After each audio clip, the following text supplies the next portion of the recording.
Before we begin, let me ask you something. If your daughter was lying in a coma after a devastating car accident, and the doctors told you she had a chance of recovery with proper treatment costing $800,000, what would go through your mind? What would you do? My father made his choice. While I lay unconscious in the ICU at Massachusetts General Hospital, he signed papers that would have let me die, all to get his hands on my mother's $15 million trust fund. What he didn't know was that my lawyer was in the room, recording every word of his cold calculation about the value of my life versus the value of my inheritance. I'm Fiona Sullivan, 32 years old, and when I woke up from that coma, I didn't confront him. I did something far more devastating that destroyed his $500 million medical empire in exactly 24 hours. If you're watching this, please subscribe and let me know where you are watching from. 3 months before the accident, I sat at the mahogany conference table in my father's office at Sullivan Medical Group, watching him slide another charity donation form across to me. The Sullivan Foundation for Medical Innovation, a name that sounded noble until you looked closer at where the money actually went. "Just sign it, Fiona," Robert Sullivan said, not even looking up from his phone. "It's a simple tax write-off. Everyone does it." But I'd spent 10 years as a legal director. I knew money laundering when I saw it, even when it wore a three-piece suit and carried my last name. "I can't sign this, Dad. These transactions don't match any legitimate medical research expenditures." That's when he first said it, the words that would define our relationship. "You're too soft for this business. Your mother was the same way, weak." My mother. The woman who built the pharmaceutical fortune that funded his entire empire before cancer took her when I was 22. She'd left me $15 million in a trust fund, locked until I turned 35. Unless, of course, I became medically incapacitated. The family dinners became interrogations. "Why won't you support the family business? Don't you understand loyalty?" My brother James, the CFO, would sit silent, drowning his conscience in expensive whiskey, while our father called me the family traitor. They thought my refusal to participate made me weak. They mistook integrity for inability. They assumed that because I wouldn't cross legal lines, I couldn't see them being crossed. My mother's trust fund was supposed to be untouchable until I turned 35, unless I became medically incapacitated. It's funny how specific legal clauses become prophecies. You need to understand the scale of what Robert Sullivan controlled. Sullivan Medical Group wasn't just a hospital network. It was a healthcare kingdom spanning New England. 12 hospitals, 3,000 doctors, annual revenue of $2.8 billion. My father held 9 board positions across the industry and controlled voting shares that made him untouchable. Or so he thought. The crown jewel was the pending merger with Hartford Healthcare Systems. $500 million that would make him the most powerful man in New England medicine. The announcement was scheduled for March 26th at the annual shareholders meeting, a grand affair at the Four Seasons Boston, where 200 of the most influential investors in healthcare would gather to witness his triumph. I still worked there, despite everything. As legal director, I had access to every contract, every subsidiary document, every board resolution. People asked why I stayed, why I subjected myself to his daily dismissals and public humiliations. "She's only here because of nepotism," he'd tell investors during tours, while I stood right there. "Good thing she inherited her mother's money, because she certainly didn't inherit any business acumen." But I stayed because someone needed to document what was happening. Someone needed to be the adult in a room full of entitled children playing with people's lives. The Sullivan Foundation alone had diverted $40 million in the last 5 years. I couldn't prove it yet. The paper trail was too sophisticated, but I knew.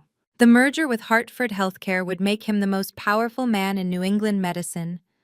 The signing ceremony was his Super Bowl, his coronation, his validation that he'd surpassed even my mother's legacy. He had no idea it would become his public execution. March 15, 2024, 8:30 p.m. I was driving home on I-93 after another 16-hour day cleaning up my father's aggressive contract negotiations. The rain had just started. That kind of March rain that can't decide if it wants to be snow. I remember seeing the 18-wheeler's headlights swing into my lane. The driver would later testify that his brakes failed on the wet pavement. I had maybe 2 seconds to react. 2 seconds to realize that everything was about to change. The impact sent my Audi spinning. The truck driver said he watched my car flip 3 times before it slammed into the median barrier. The dashboard camera from the car behind me captured it all. Later, it would become evidence that this wasn't some elaborate insurance fraud, as my father's lawyers would quietly suggest to anyone who'd listen. The first responders found me unconscious, blood pooling from a head wound. Glasgow coma scale, 6 out of 15. Severe traumatic brain injury. They airlifted me to Massachusetts General Hospital, the flagship of my father's network. The irony wasn't lost on anyone.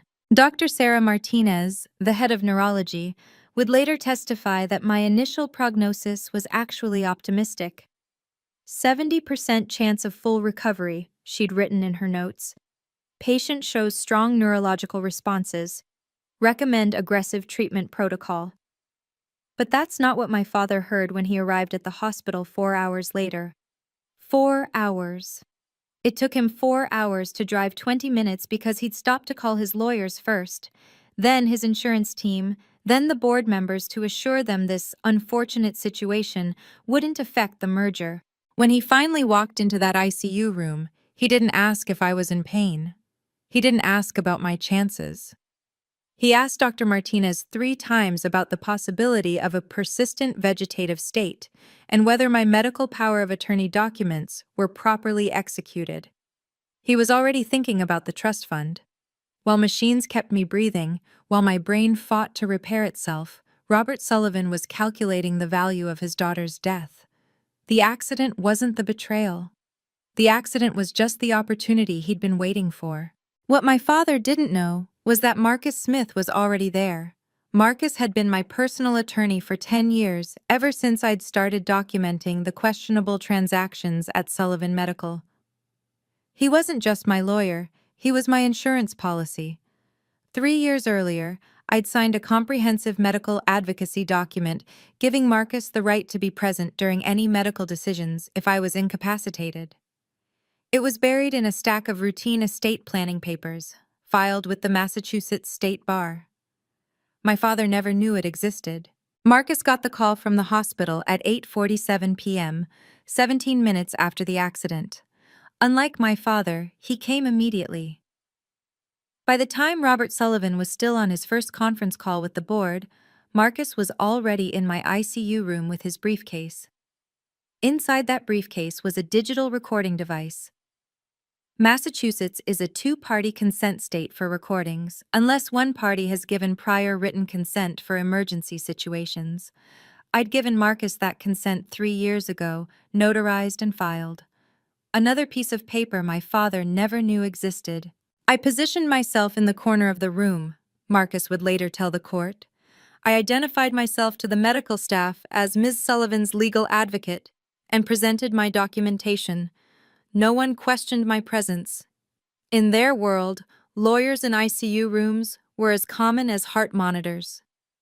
He sat there for 4 hours, waiting, watching the machines breathe for me, reading my medical charts, speaking with Dr. Martinez about my prognosis, recording everything. The nurses liked him, Dr. Martinez would later say. He asked about Fiona's comfort, about pain management. He cared about the patient, not just the paperwork. Marcus knew what was coming. We'd discussed it in hypotheticals a dozen times over coffee. If something happens to me, my father will come for the money. I'd even joked about it. But Marcus wasn't laughing now. He was documenting.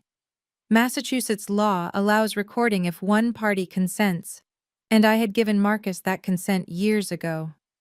Robert Sullivan entered my ICU room at 12:43 a.m., like he was walking into a board meeting. Armani suit still perfectly pressed despite the hour. 2 lawyers flanking him, Mitchell Barnes from corporate and someone I didn't recognize. Marcus later identified him as David Kraus, a specialist in estate law. Status report, my father said to Dr. Martinez. Not, how is she? Not, will she be okay? Just status report. Dr. Martinez, to her credit, maintained her professionalism. Your daughter has sustained significant head trauma, but her neurological responses are encouraging.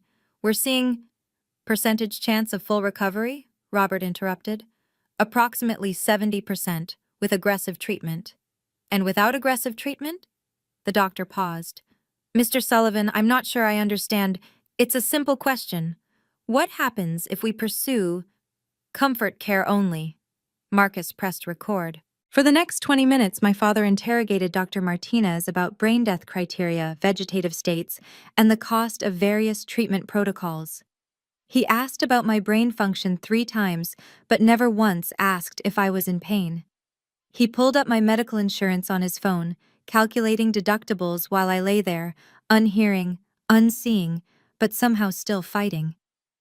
She has excellent insurance, Dr. Martinez pointed out. The experimental treatments would be largely covered. That's not the point, Robert said. He turned to Kraus, the estate lawyer. Pull up the trust documents.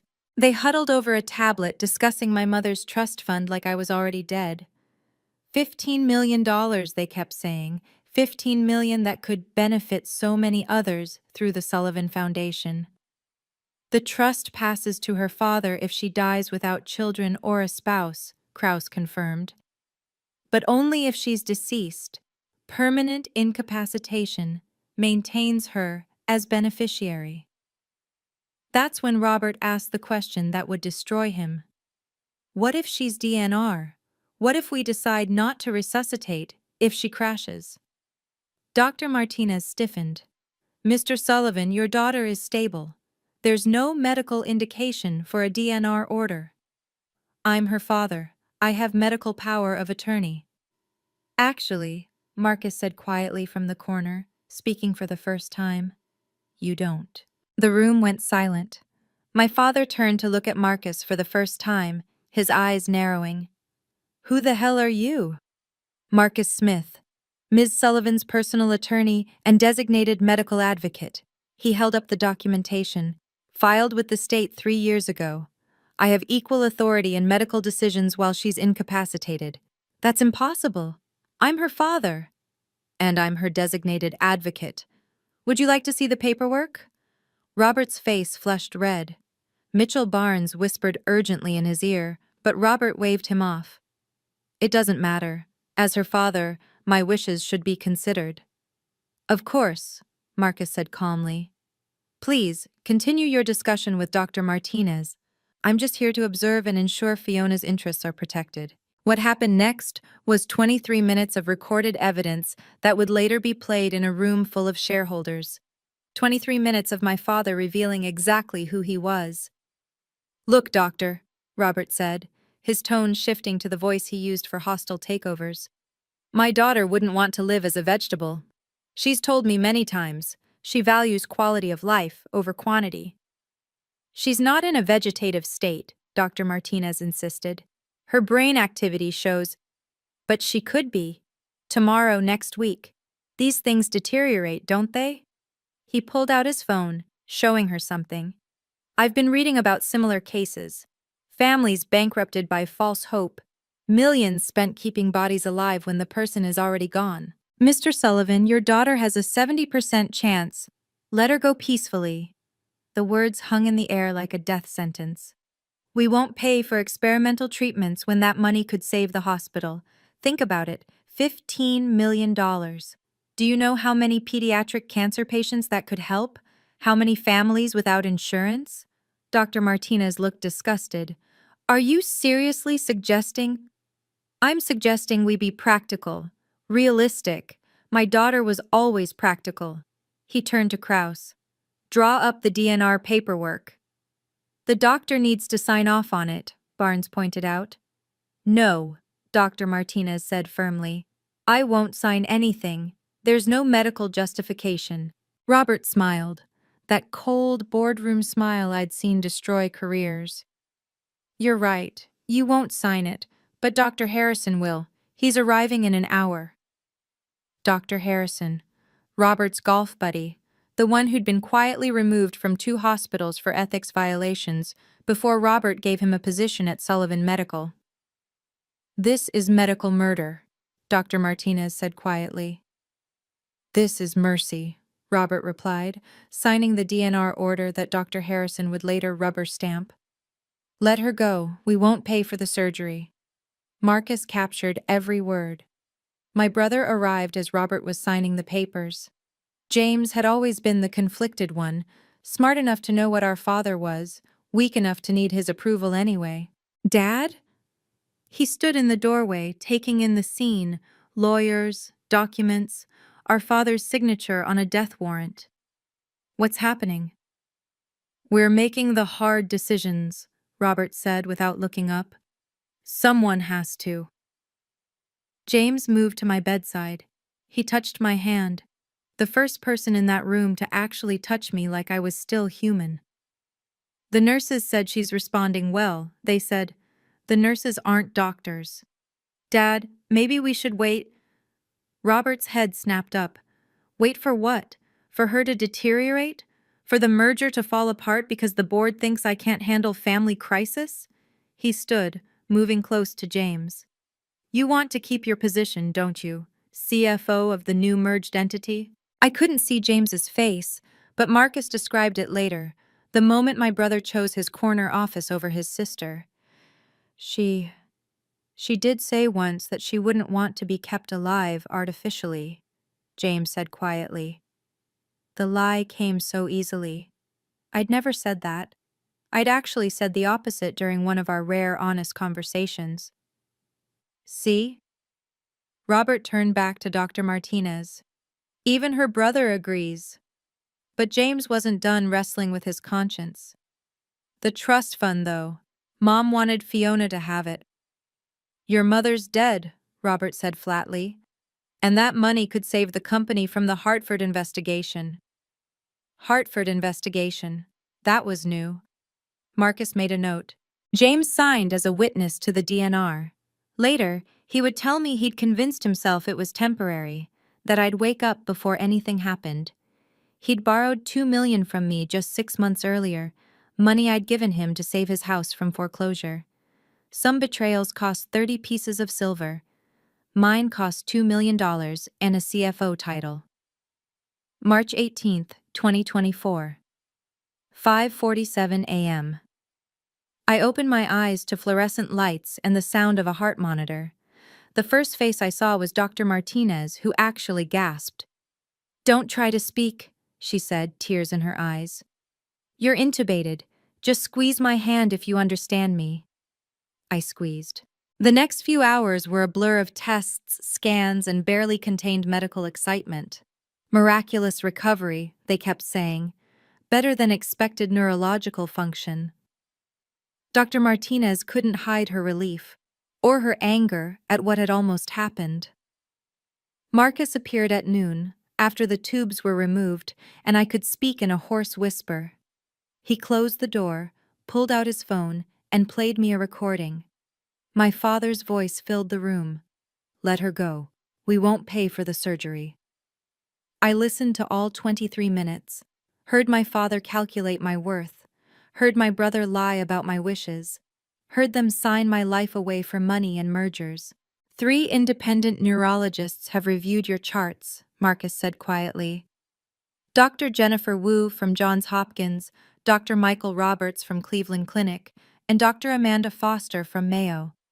All 3 confirmed you never met the medical criteria for a DNR. I've had their reports notarized. "The merger," I whispered. 8 days away. March 26th. I tried to sit up, but the room spun. You need to recover," Dr. Martinez interrupted, entering with a chart. "And you need to be careful.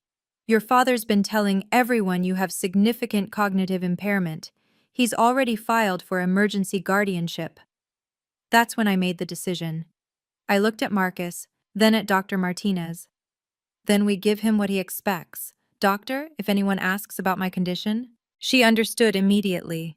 Significant short-term memory loss, confusion, difficulty with complex reasoning. Marcus smiled grimly. How long do you need to play impaired? 8 days, until the shareholders' meeting. 3 independent neurologists would later confirm I never met the criteria for DNR. When Robert visited that afternoon, I gave him exactly what he wanted to see. I stared at him with unfocused eyes, struggling to remember his name. Dad? I said hesitantly, like I was guessing. Are you my dad? The relief on his face was obscene. Yes, sweetheart. I'm here. You've been in an accident. I don't remember. Everything's fuzzy.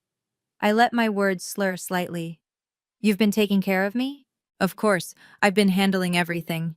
He pulled out papers, guardianship documents. You just need to rest. Don't worry about anything complicated. I looked at the papers with manufactured confusion. I don't understand these words. They're all jumbled. Behind Robert, Dr. Martinez's jaw clenched. She'd seen my real neurological tests. My cognitive function was at 98%. For the next 3 days, I performed. When the psychiatric evaluator came, Dr. Harrison's colleague, naturally, I failed every complex reasoning test while passing just enough basic ones to avoid suspicion. I couldn't remember the date but knew my name. Couldn't solve simple math but recognized faces. Meanwhile, Marcus worked 18-hour days. Every night after visiting hours, he'd return with encrypted files on his tablet. We communicated through a secure messaging app that looked like a meditation program on my phone.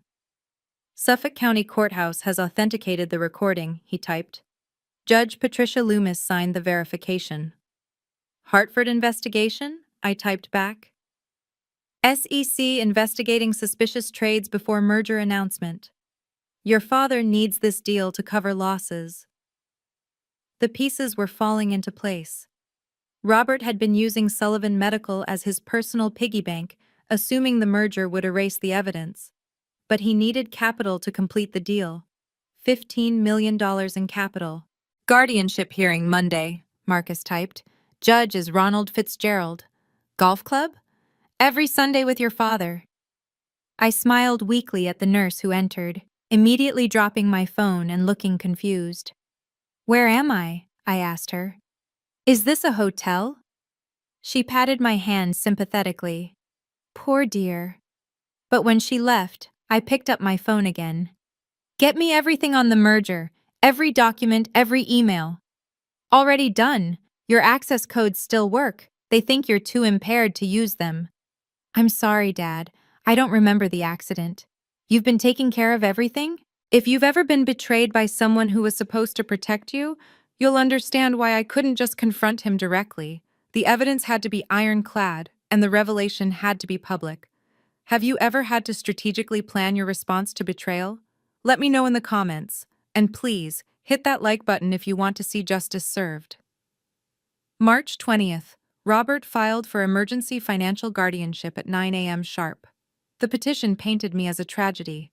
Beloved daughter, brilliant mind destroyed, unable to manage the complex trust fund my mother had left behind. Significant cognitive impairment following traumatic brain injury, the filing read. Unable to comprehend basic financial concepts, requires immediate intervention to protect assets. Judge Ronald Fitzgerald, Robert's Sunday golf partner for 15 years, scheduled the hearing for March 25th, one day before the shareholders' meeting. The timing wasn't coincidental. Dr. Harrison had provided a psychiatric evaluation stating I showed severe executive dysfunction incompatible with financial decision-making. He'd tested me for exactly 12 minutes, most of which he spent on his phone. His report was 8 pages long. But the real revelation came from the financial documents attached to the filing. Robert had already prepared transfer paperwork for my trust fund, predated for March 25th. The money would go directly into Sullivan Medical's Emergency Operations Fund, a slush account I'd been investigating for 2 years. He's not even trying to hide it anymore, Marcus said during his official visit. We spoke in code, knowing the room was probably monitored. Your father's very concerned about your recovery. I'm grateful for his help, I replied vacantly. I don't understand why there are so many papers. Marcus placed a folder on my bedside table, ostensibly get well cards from colleagues. Inside were affidavits from 3 nurses who'd witnessed my coherent conversations when Robert wasn't around. Each one notarized, each one stating they'd been told by administration to support the family's assessment of Ms. Sullivan's condition. That evening, Robert brought Dr. Patricia Henley, a psychiatric specialist who actually had ethics. She spent 2 hours with me, running legitimate tests. I failed them all spectacularly, but I saw her frown when comparing my responses to my brain scans. The neurological activity doesn't match the behavioral presentation, she told Robert carefully. Head injuries are unpredictable, he replied. Surely you've seen cases where the scans look better than the reality? She had, but she also requested my previous medical records, the ones from before the accident. Marcus had already ensured she'd receive them, including my perfect cognitive assessments from my annual executive physical 6 months earlier. The psychiatric evaluation was scheduled for March 25th, one day before the shareholders' meeting. While I played the broken daughter, Marcus built our case with surgical precision. The recording from the ICU was just the beginning. By March 22nd, we had a 47-page medical file that would destroy any claim that my DNR was medically justified. Dr. Jennifer Wu from Johns Hopkins wrote, "Patient shows no indication meeting the criteria for withdrawal of care. Glasgow Coma Scale improved from 6 to 14 within 48 hours. Textbook recovery trajectory."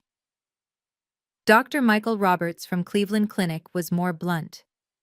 The DNR order signed on March 15th appears to be motivated by factors other than patient welfare. Dr. Amanda Foster from Mayo Clinic provided the killing blow.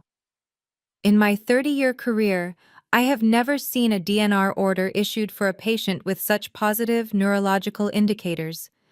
This represents a severe breach of medical ethics. But the medical malpractice was just the appetizer. The main course was the HIPAA violations. Robert had shared my medical information with 6 board members, 2 merger partners, and 3 investors, all to assure them that the situation wouldn't affect the company's stability. Each unauthorized disclosure carried a $50,000 fine. But more importantly, each violation demonstrated a pattern of treating my medical crisis as a business opportunity. Marcus had everything notarized at Suffolk County Courthouse. Judge Patricia Loomis, who had no connection to Robert's country club network, personally verified the authentication of the ICU recording. "This is prosecutable," she told Marcus off the record. "Criminal, not just civil." The FBI had also taken interest. Those suspicious trades before the merger announcement?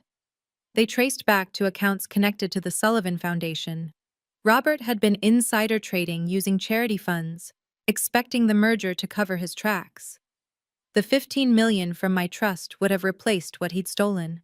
We also discovered something else in the Sullivan Medical Bylaws, Article 7, Section 3. Any executive found guilty of medical malpractice or significant breach of fiduciary duty shall be removed from position within 24 hours of board determination. It required a 2/3 vote. With 9 board members, we needed 6. Marcus had quietly reached out to 3 independent board members, Dr. Elizabeth Chang, Professor Michael Torres, and Sandra Williams, all of whom had been growing concerned about Robert's increasingly aggressive tactics. They agreed to review our evidence before the shareholders' meeting. Each HIPAA violation carried a $50,000 fine, but that was nothing compared to what was coming. By March 23rd, we had everything: medical evidence, legal documentation, financial proof of embezzlement, and a room full of witnesses scheduled to gather in 3 days. The shareholders' meeting was scheduled for March 26th, 2:00 p.m., at the Four Seasons Boston Grand Ballroom. 200 of healthcare's most powerful investors would gather to witness what Robert called the deal of the decade. Hartford Healthcare Systems would pay $500 million for a 60% stake in Sullivan Medical, creating the largest healthcare network in New England. The presentation deck was 90 slides of triumphant projections, glowing testimonials, and strategic synergies. Robert had been rehearsing his 45-minute presentation for weeks. The Wall Street Journal, Boston Globe, and Healthcare Finance Weekly had all confirmed attendance. Bloomberg would be live streaming portions of the announcement. This wasn't just a business deal, it was Robert's coronation as the King of New England medicine. What the attendees didn't know was that the SEC had opened a formal investigation 3 days earlier. The suspicious trades Marcus had uncovered were just the tip of the iceberg. Hartford's due diligence team had also started asking uncomfortable questions about the Sullivan Foundation's financials. On March 24th, I made a calculated move. I called Robert from my hospital bed, sounding weak and confused. "Daddy? The nice lawyer man says there's an important meeting tomorrow. Something about papers?" "Don't worry about it, sweetheart. I'll handle everything at the guardianship hearing." "Oh, okay. Will you be having another meeting? You always have such important meetings." He chuckled, that patronizing laugh I'd heard my whole life. "Yes, princess. Tuesday is Daddy's big day, the biggest deal ever." "Can I come? I want to see you be important." There was a pause, then the calculation in his voice. "Of course you can come, sweetheart. Everyone should see that you're being well cared for. Sit in the front row and support your family." Perfect. He wanted me there as a prop, the tragically impaired daughter whose medical crisis he was so nobly managing. The optics would be perfect for him, the devoted father who could handle personal tragedy while still delivering corporate victories. Marcus filed the paperwork for my attendance as part of my therapeutic reintegration into familiar environments. Dr. Martinez supported it with a note about positive stimulation for recovery. This merger would be his crowning achievement, or so he thought. The invitation list read like a who's who of healthcare power brokers. Everyone who mattered would be there to witness Robert Sullivan's greatest triumph. They'd witness something, all right. March 25th, 10:00 p.m. While Robert celebrated the successful guardianship hearing with champagne at the Ritz-Carlton bar, I sat in my hospital room with Marcus, signing the most important documents of my life. Judge Fitzgerald had ruled exactly as expected, full financial guardianship to Robert, effective immediately. But we'd anticipated this. Marcus had filed an emergency appeal with the state Supreme Court 90 minutes before the hearing even started, citing judicial conflict of interest. The appeal would be heard in 72 hours, long after the shareholders' meeting. "Your father's already initiated the trust fund transfer," Marcus said, showing me his laptop screen. $15 million scheduled to move at 9 a.m. tomorrow. "Let it happen," I said, signing my name with perfect precision on a document titled Refusal of Guardianship, Mental Competency Declaration. A notary public, one with no connection to Sullivan Medical, witnessed and sealed it. We'd also sent encrypted emails to 3 independent board members, with a simple message: "Please attend tomorrow's meeting with an open mind. Documentation of critical compliance failures will be presented." Dr. Elizabeth Chang replied within an hour. "I'll be there." Professor Michael Torres, concerned by recent patterns, will attend. Sandra Williams. About time someone spoke up. 3 guaranteed. We needed 3 more for the 2/3 majority. Robert called me at 11:00 p.m., drunk on his success. "Tomorrow, princess, everything changes. Your mother never understood vision. She just hoarded money. But I'm going to build something that matters." "That's nice, Daddy," I said, injecting confusion into my voice. "Will there be balloons?" He laughed. "Sure, sweetheart. All the balloons you want." After he hung up, I looked at Marcus. He just admitted to seeing my mother's money as his to spend. "Recorded," Marcus confirmed. "Added to the file." Dr. Martinez stopped by at midnight with my discharge papers. "Medically cleared," she said loudly for any listening ears. Then quieter. "Give him hell." I didn't sleep that night. Instead, I reviewed every piece of evidence, every document, every recording, 47 pages of medical testimony, 23 minutes of audio, 4 confirmed HIPAA violations, 3 years of embezzlement documentation. Tomorrow, either I lose everything, or he does. There's no middle ground. At 6 a.m. on March 26th, I put on my Navy suit, the one my mother had bought me for my first day as legal director. Time to end this. March 26th, 2:00 p.m. The Grand Ballroom at Four Seasons Boston was a monument to corporate power. Crystal chandeliers cast golden light over 200 of healthcare's elite. The Hartford healthcare delegation occupied the entire left section. 12 executives who'd flown in from Connecticut. The Wall Street Journal had sent their senior healthcare reporter. Bloomberg's camera crew was setting up for the live stream. I sat in the front row, wearing my Navy suit and what everyone assumed was a vacant smile. Robert had positioned me perfectly, close enough for sympathy optics, far enough that I wouldn't disrupt anything. James sat beside me, uncomfortable in his CFO finest, occasionally patting my hand like I was a child. "Just sit quietly," he whispered. "It'll all be over soon." He had no idea how right he was. Robert took the stage at 2:15, commanding the room with practiced authority. The presentation screen showed Sullivan Medical Group's logo merged with Hartford Healthcare's, a promise of the future. "Ladies and gentlemen, today we make history," he began. $500 million, 3,000 doctors, 12 hospitals expanding to 20. This merger isn't just business, it's a revolution in patient care. The audience applauded. Several board members nodded approvingly. The Hartford executives smiled their corporate smiles. For 35 minutes, Robert painted his masterpiece. Revenue projections that soared, efficiency improvements that would transform medicine. The Sullivan Foundation's charitable work, $40 million serving communities in need. I watched him work the room, this man who'd signed my death warrant for money. He mentioned my mother once, briefly, building on the pharmaceutical legacy of my late wife, then moved on to his own accomplishments. At minute 35, he reached the climax. "Before we sign these historic documents, I want to acknowledge my family's support through recent challenges. My daughter Fiona's recovery from her tragic accident reminds us that healthcare is personal, not just professional." 200 faces turned to me with practiced sympathy. Cameras focused. This was his moment of perfect orchestration. The devoted father, the corporate titan, the healthcare visionary. I stood up. "Thank you, Dad," I said, my voice carrying perfectly in the acoustically designed room. Clear, sharp, not a trace of impairment.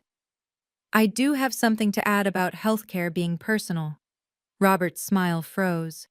"Sweetheart, you should rest." "I'm perfectly rested." I walked toward the stage, Marcus rising from his seat in row 3 with a leather folder. "In fact, I have a medical ethics concern to raise before these documents are signed." The room went silent. 200 pairs of eyes turned to me. Robert's face flushed red. "You're not well, sweetheart. The accident." "I'm well enough to know what you did in that ICU room, Dad." The Wall Street Journal reporter pulled out her phone, already typing.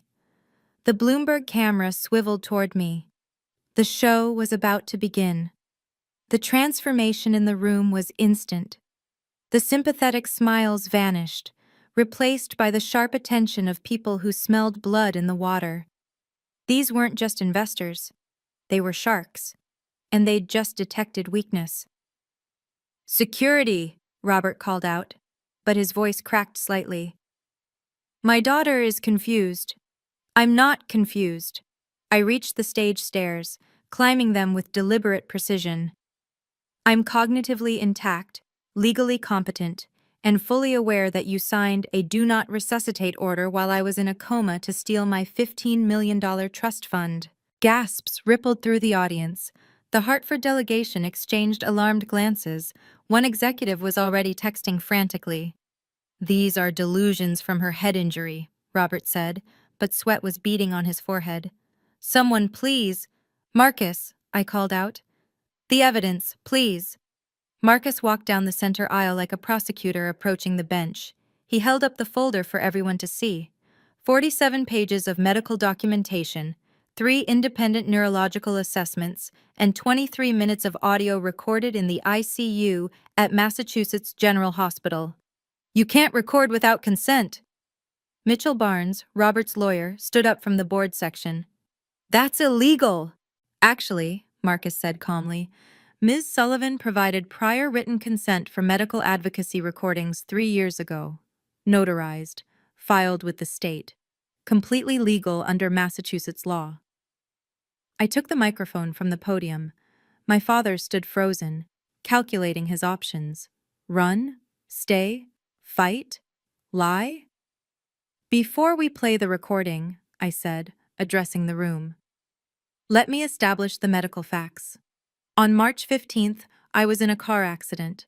Traumatic brain injury, Glasgow coma scale of 6. By March 17th, that had improved to 14. 3 independent neurologists from Johns Hopkins, Cleveland Clinic, and Mayo have confirmed I showed a 70% chance of full recovery. I clicked the presentation remote, replacing Robert's merger slides with medical documents.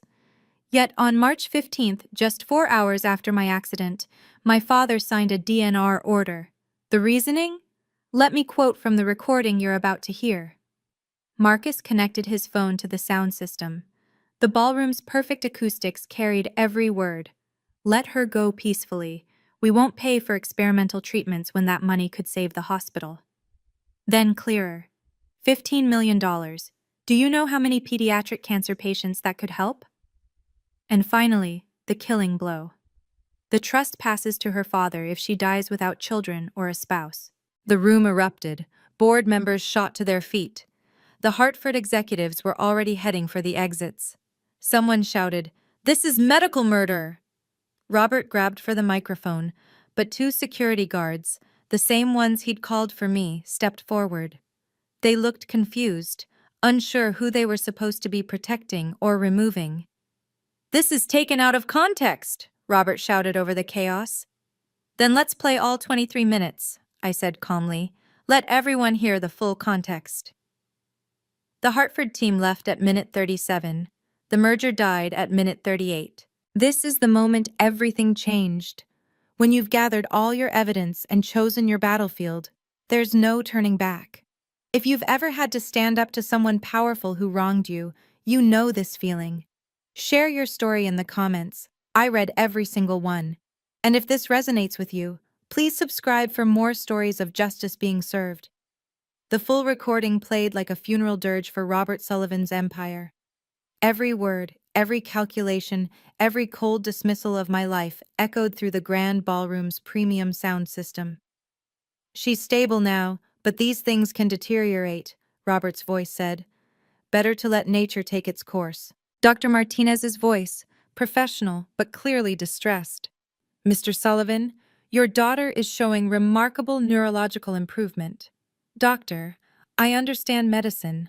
I run 12 hospitals. Sometimes the kindest thing is to let go." The audience listened in horrified silence as my father discussed my life like a line item on a budget. Several people were recording with their phones. The Bloomberg camera captured everything. But the worst part came at minute 18. James's voice. "Dad, maybe we should wait." "Robert, you want to keep your CFO position in the merged company, don't you? Then stop pretending you care. We both know you need this deal to cover your debts." James, sitting in the front row, had gone pale. His complicity was now public record. When the recording ended, the silence was deafening. Then, Sandra Williams from the board stood up. "I move for an emergency board meeting under Article 7, Section 3 of the corporate bylaws." "Seconded," Dr. Elizabeth Chang said immediately. "You can't do this during a shareholders' meeting," Robert protested. "Actually, we can," Professor Michael Torres said, standing. "When evidence of medical malpractice by a senior executive is presented, the board has a fiduciary duty to act immediately." The 9 board members huddled at the side of the room. Robert stood alone at the podium, his merger presentation still glowing behind him, a monument to what would never be. "This is a setup," he said into the microphone, desperately addressing the remaining audience. "My daughter is obviously being manipulated." "By whom?" I asked. "The 3 independent neurologists? The Suffolk County Court that authenticated the recording? The FBI agents investigating your insider trading through the Sullivan Foundation?" That last revelation sent another shockwave through the room. Several investors were already heading for exits, phones pressed to ears, no doubt calling their lawyers. The Wall Street Journal reporter approached me. "Ms. Sullivan, are you confirming FBI involvement?" "I'm confirming that my father tried to kill me for money," I said clearly, knowing every word would be in tomorrow's headline. "Everything else will come out in due course." The board reconvened. Sandra Williams spoke for them. By unanimous vote of 8-1, Mr. Sullivan voting for himself, Robert Sullivan is immediately removed as CEO of Sullivan Medical Group for gross violations of medical ethics and fiduciary duty. The Hartford delegation's lead executive stood up. Hartford Healthcare formally withdraws from all merger negotiations, effective immediately. By the time security escorted Robert from his own celebration, Sullivan Medical Group's stock had dropped 47%.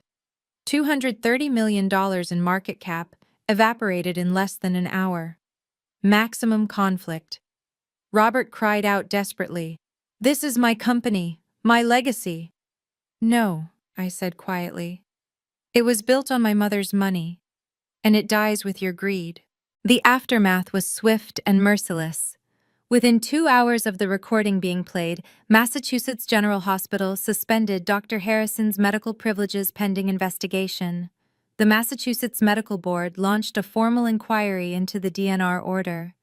The State Attorney General's office opened a criminal investigation, but the immediate consequences were just as devastating. 4 HIPAA violations at $50,000 each meant $200,000 in personal fines for Robert. And that was just the federal penalties. The state could add more.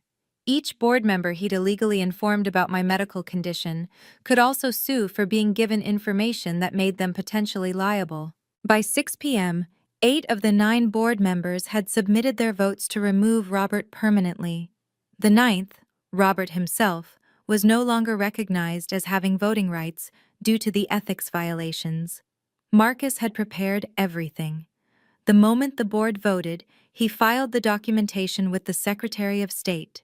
He also filed criminal complaints with the Boston Police Department for attempted murder through medical negligence.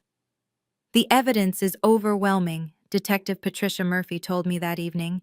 "The recording alone would be enough, but with the medical documentation, your father's looking at potential attempted murder charges." The FBI arrived at Sullivan Medical Group's headquarters at 7 p.m. with a warrant.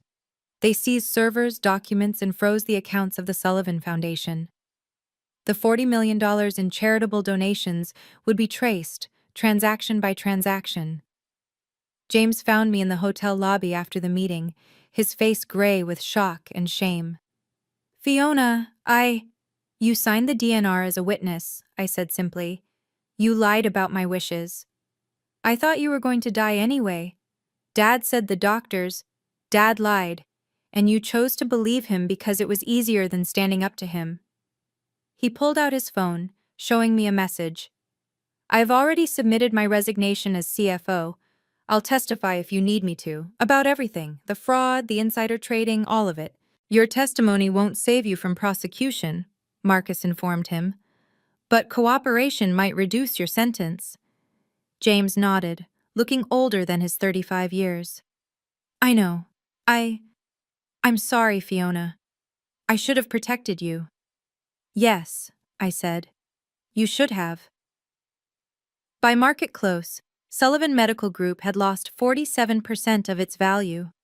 The board appointed Dr. Sarah Martinez as interim CEO, the same doctor who'd fought against my DNR. There was poetic justice in that. Article 7, Section 3. Any executive guilty of medical malpractice shall be removed within 24 hours. Robert Sullivan's removal was complete in less than 6. The Boston Globe's morning edition ran with a headline that would define Robert Sullivan's legacy. Medical CEO's DNR scandal, attempted murder for millions. The Wall Street Journal was more measured but equally damaging. Sullivan Medical Group CEO removed after recording reveals attempt to hasten daughter's death for inheritance. Bloomberg's coverage included the video from the shareholders' meeting. My clear, composed revelation contrasted with Robert's desperate denials. The clip went viral within hours, 3 million views by noon. had DNR scandal trending nationally. But it wasn't just the major outlets. Medical ethics blogs dissected every second of the recording. Legal analysts debated the criminal charges on cable news. Reddit's legal advice forum had a mega thread with over 10,000 comments, many from healthcare workers sharing their own horror stories about profit-driven medical decisions. The Massachusetts Medical Board issued an unprecedented statement by noon. The actions described in the Sullivan case represent the most egregious violation of medical ethics we have investigated. We are reviewing all DNR orders issued at Sullivan Medical Group facilities in the past 5 years. 47 cases were flagged for immediate review. 3 Sullivan medical hospitals announced they were severing their affiliation agreements by day's end. The nursing union called for a vote of no confidence. Medical students at Harvard started a petition to remove Robert's name from the Sullivan Auditorium he'd donated $5 million to build, with foundation money, of course. The FBI expanded their investigation. The insider trading was just the beginning. They found shell companies in the Caymans, bribes disguised as consulting fees, and nearly $30 million siphoned from the Sullivan Foundation over 7 years. Dr. Martinez, as interim CEO, held an emergency press conference at 4 p.m. Sullivan Medical Group is committed to complete transparency and ethical reform, she announced. We are cooperating fully with all investigations and implementing immediate changes to our oversight procedures. Every DNR order in our system will be reviewed by an independent panel. A reporter asked about me. Will Ms. Sullivan be returning to her position as legal director? Ms. Sullivan is focusing on her recovery and her own legal practice, Dr. Martinez said carefully. We respect her decision to distance herself from the organization during this transition. Distance myself? That was diplomatic. The truth was, I never wanted to set foot in a Sullivan medical building again. By market close, the stock had stabilized at 53% of its pre-scandal value. $230 million in market cap? Gone. Robert's personal holdings, once worth $80 million, were now worth $42 million and frozen by federal order. By the time the news cycle ended, Robert Sullivan wasn't just ruined, he was radioactive.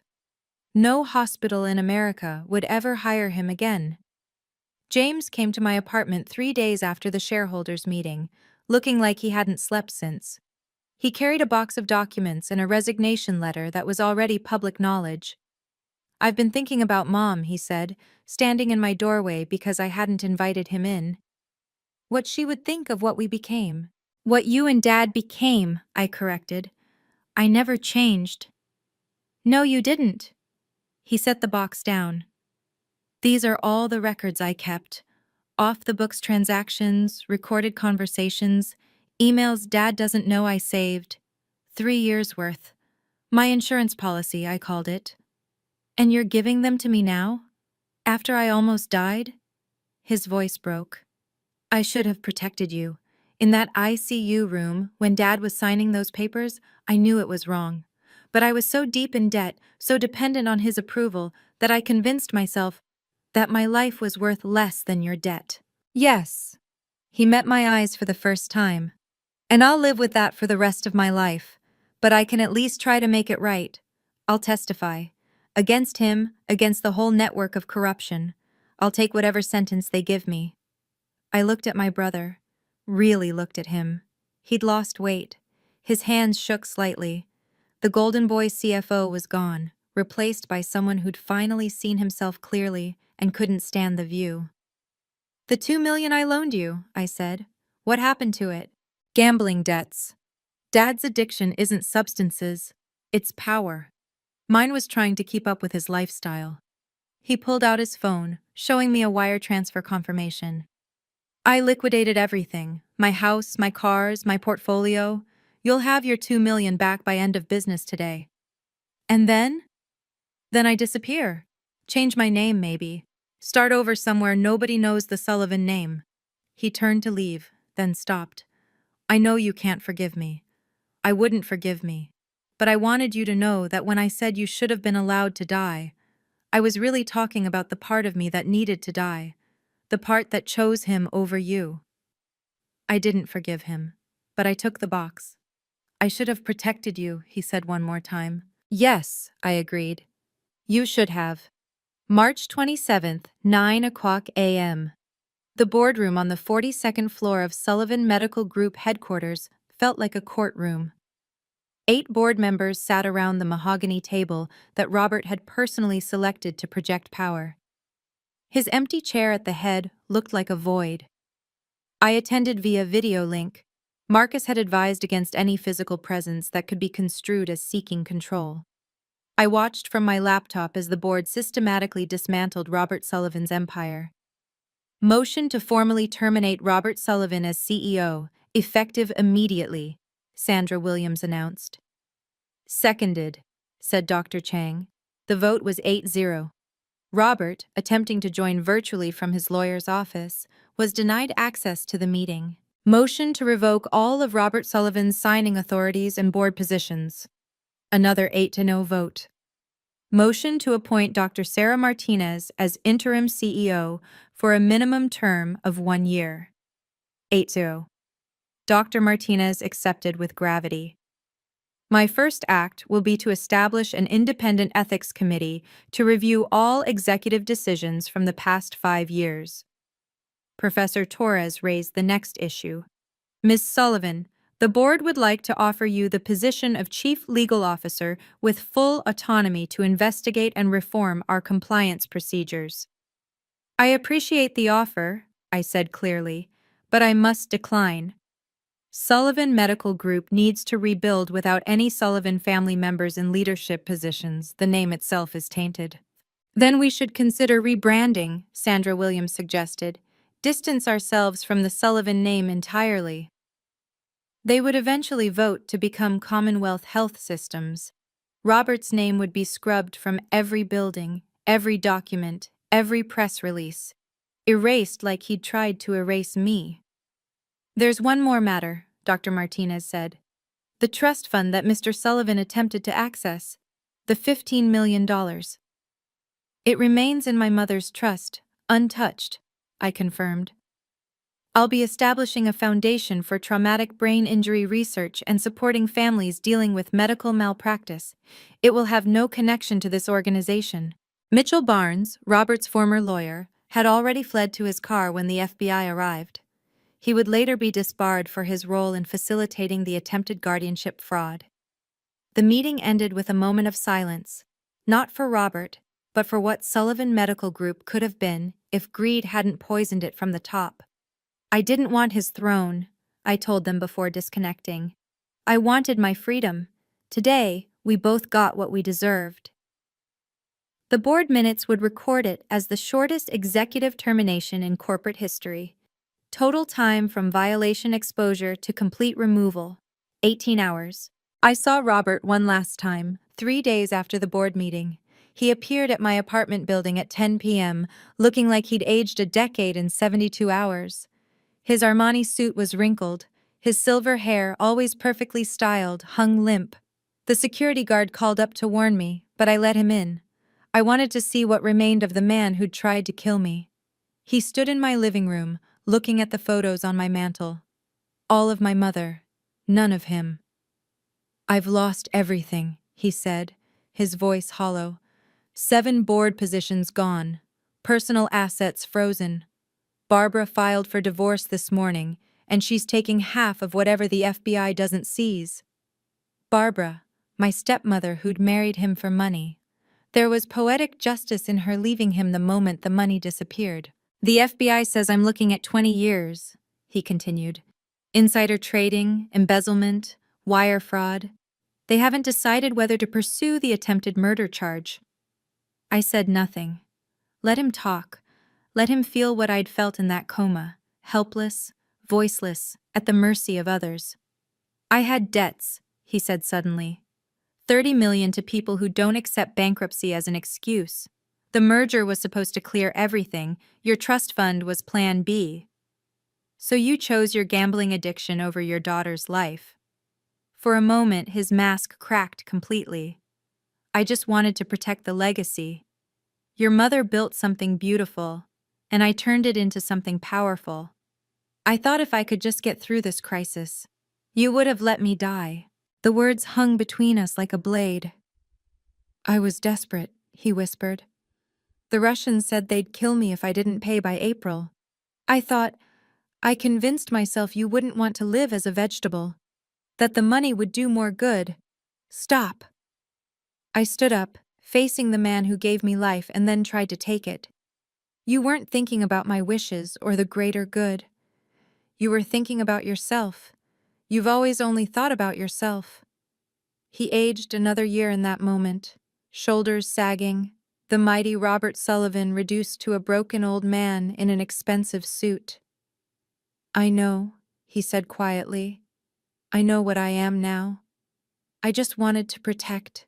No, you wanted to survive, and you were willing to sacrifice me to do it. I walked to the door, opening it. Get out. If you contact me again, I'll pursue the attempted murder charges myself. He shuffled toward the door, then stopped. I'm sorry, Fiona. Desperation doesn't excuse evil, I said. Even monsters have reasons. That doesn't make them less monstrous.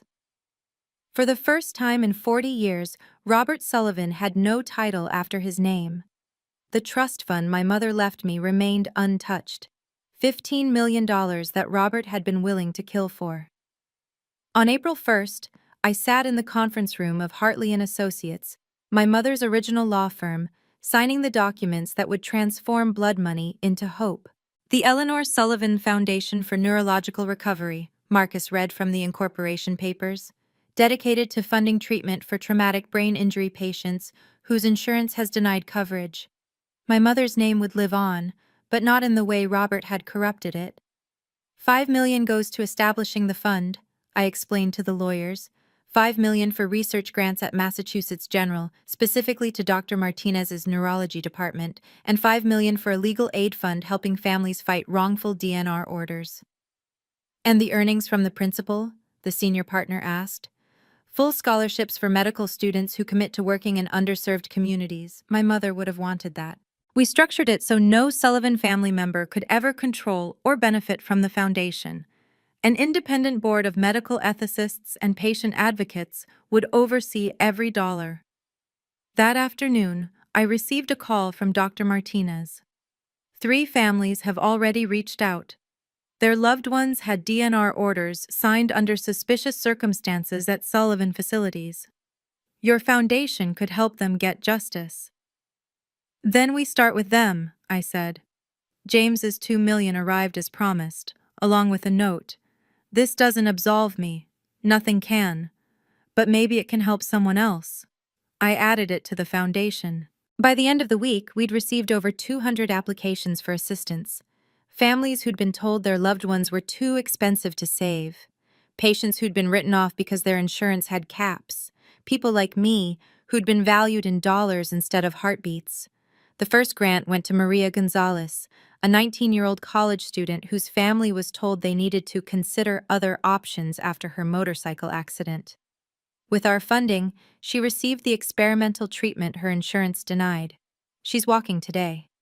The second went to Thomas Chen, 72, whose children were pressured to sign a DNR because, at his age, quality of life would be minimal. He's now playing piano at his granddaughter's recitals.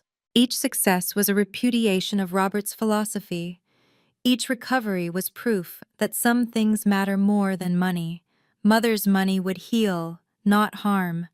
The foundation's motto, engraved on a plaque in the waiting room of our first clinic: every life has value beyond measure. Eleanor Sullivan, 1961 to 2014. By September, I'd established my own practice, Sullivan Legal Services, keeping my name to remind myself why I fight. We specialized in medical malpractice and patients' rights, particularly cases involving coerced DNR orders and premature end-of-life decisions. My first client was Dorothy Patterson, an 82-year-old whose son tried to invoke power of attorney to stop her cancer treatment and access her pension fund. We won. She's cancer-free today, and her son is serving 3 years for elder abuse. The office was small. Just me, 2 paralegals, and Marcus as senior counsel. But we chose our cases carefully, taking only those where financial motivation corrupted medical decisions. We didn't chase ambulances, we chased justice. You could make 10 times more in corporate law, a Harvard classmate told me over coffee. I've seen what corporate law protects, I replied. I'd rather sleep at night. We kept a simple rule. We never took cases involving Commonwealth Health Systems, formerly Sullivan Medical Group. They needed to rebuild without any Sullivan shadow, and I needed to build something entirely my own. Dr. Martinez sent updates occasionally. The company had stabilized under her leadership, implementing the strictest ethical guidelines in the industry. Every DNR order now required 3 independent physicians' agreement and was automatically reviewed by an ethics board. The media attention faded after a few months, replaced by other scandals, other betrayals. But the changes remained. The Massachusetts Medical Ethics Board instituted the Sullivan Protocol, mandatory recording of all DNR discussions, automatic review of any order signed within 72 hours of admission, and criminal penalties for financial coercion. I specialized in protecting the vulnerable from medical predators. My apartment walls filled with thank you letters from clients, photographs of recoveries deemed impossible, and one framed document, the Massachusetts State Bar's Award for Excellence in Medical Ethics Advocacy. Robert's name was nowhere in my new life. I'd taken his attempt to erase me and turned it into purpose. October 2024. The courthouse steps were crowded with reporters as Robert Sullivan was sentenced to 2 years probation for HIPAA violations. The federal prosecutors had decided not to pursue attempted murder charges, citing insufficient evidence of premeditation. But the civil penalties were crushing. $1.2 million in fines, complete liquidation of assets, and a lifetime ban from serving on any medical board. I didn't attend the sentencing. I was in court myself that day, winning a $12 million settlement for the Hendricks family, whose daughter had been denied experimental treatment by her insurance company, while the hospital's CFO coincidentally bought stock in the competing treatment manufacturer. Sullivan Medical Group, now Commonwealth Health Systems, had recovered to 60% of its pre-scandal valuation. The rebranding was complete. Robert's portrait had been removed from every building, donated to a warehouse where forgotten executives go to gather dust. James had disappeared completely after testifying. His cooperation reduced his sentence to 6 months house arrest and 3 years probation. The last I heard, he was working as an accounting tutor in Portland under an assumed name, teaching students about ethical financial practices, ironic penance for his sins. The Sullivan Protocol had been adopted by 3 states with more considering legislation. 47 suspicious DNR cases had been reviewed, resulting in 11 criminal prosecutions and 31 civil settlements. Families who'd lost loved ones to financial calculations finally had recourse. The Eleanor Sullivan Foundation had distributed $8 million in grants, funding treatment for 63 patients who'd been written off as economically unviable. 58 were still alive. Their families sent us Christmas cards with photos of graduations, weddings, grandchildren. Life events that almost never happened. Dr. Martinez invited me to speak at Commonwealth Health's annual ethics symposium. I declined. Some bridges shouldn't be rebuilt, even with the best intentions. The FBI investigation had uncovered the full extent of Robert's crimes: $43 million embezzled over 9 years, insider trading that netted $6 million in illegal gains, and bribes totaling $2 million to various officials. The Russian gambling connection led to a separate federal investigation that would eventually indict 6 others in an international money laundering scheme. The Massachusetts Medical Ethics Board created the Sullivan Protocol, mandatory recording of all DNR discussions. By every metric, justice had been served. Robert was destroyed, the corrupt system reformed, and victims compensated. So why did I still check my locks 3 times every night? The letter arrived on November 15, 2024, Forwarded through Marcus's office with a Connecticut postmark. Robert's handwriting, once bold and commanding on billion-dollar contracts, now trembled across cheap notebook paper. Fiona, I know you said no contact, but I need you to know something before I die. The doctors say pancreatic cancer, 4 months, maybe 6. Ironic, isn't it? All those hospitals I controlled and none of them can save me now. I've been living in a one-bedroom apartment in Hartford, working as a night janitor at a medical clinic. They don't know who I am. It's peaceful, cleaning up after real healers. I think about that ICU room every night. I hear my voice on that recording, "Let her go," and I understand now what I really was, a father who valued money over his daughter's heartbeat. There's no forgiveness for that. I'm not asking for any. Your mother would be proud of what you've built. The foundation, the practice, the changes you've forced onto the industry. You became everything I pretended to be, powerful, principled, untouchable. I've left what little remains, about $400,000 after the settlements, to your foundation. It won't absolve me, but maybe it can save someone else's daughter. I won't contact you again. I just needed you to know that I finally understand what I lost. Not money or power or reputation. I lost the only thing that actually mattered, my daughter's love. You were right. Desperation doesn't excuse evil. Robert, I read it twice, then handed it to Marcus. How do you want to respond? He asked. I pulled out my legal stationery and wrote 3 words. No contact means no contact. I had Marcus send it through his office, along with a cease and desist order. 2 weeks later, a $400,000 donation appeared in the Eleanor Sullivan Foundation's account from Anonymous, Hartford. I knew who it was from. I accepted it because the money could save lives, but I added a notation in our records. Donation accepted without acknowledgement or absolution. Forgiveness doesn't require reconciliation. Some bridges, once burned by betrayal, should stay ash. Robert would die alone in Connecticut 4 months later.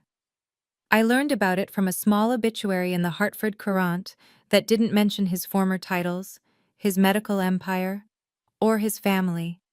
Just Robert Sullivan, 58, janitor. I didn't attend the funeral. Neither did anyone else.